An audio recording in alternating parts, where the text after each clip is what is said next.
Bon, aujourd'hui, vendredi, je vais vous montrer comment créer de l'énergie libre. Tout le monde vous dit que ce n'est pas possible, et vous allez voir, je vais faire ça avec un simple appareil que vous pouvez trouver partout, un VAT, vérificateur d'absence de tension. Alors tout d'abord, je vous mets la formule.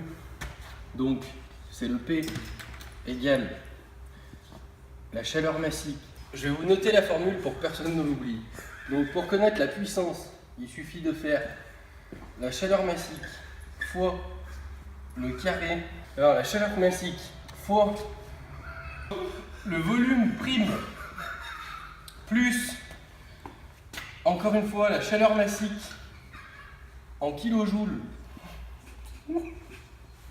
par kilogramme. La chaleur massique en kilojoules par kilogramme par mètre cube. Et donc, selon, je vais vous faire un petit graphique pour calculer l'entropie. Je vous l'écris pas, vous trouverez sur internet, hein, vous demanderez Ender. Donc, si on est à 20 degrés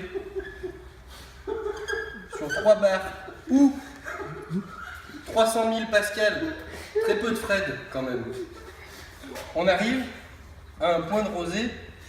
Je vous laisserai voir. Alors, je vais vous expliquer la formule.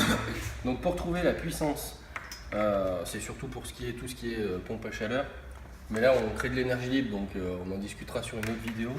Donc, on a la chaleur massique fois pi au carré fois V', fois encore une fois la chaleur massique, mais en kilojoules par kilogramme par mètre cube.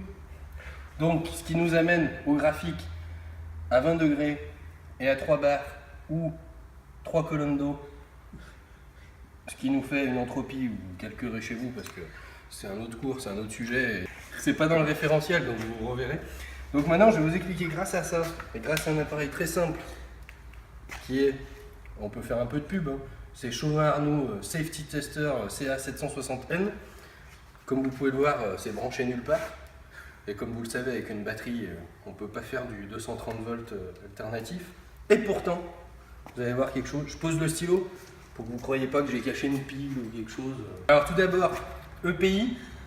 Je ne mets pas les gants parce que moi je suis un vrai professionnel, mais chez vous, si vous devez le faire, vous mettez les gants, le tapis, les lunettes par-dessous, éventuellement un casque pour ceux qui travaillent dans des conditions. Et comme vous pouvez le voir, comme vous le voyez là, il ne se passe rien. Je vais simplement toucher. Comme vous pouvez l'entendre, je crée du 230 volts alternatif et sans fil. Donc, pour l'instant, on est en train de réfléchir pour une application en Wi-Fi, parce qu'on aimerait bien faire passer le courant en Wi-Fi, ça nous éviterait de tirer des câbles. Donc, je vous laisse réfléchir à la question, et on se revoit très vite sur une prochaine vidéo.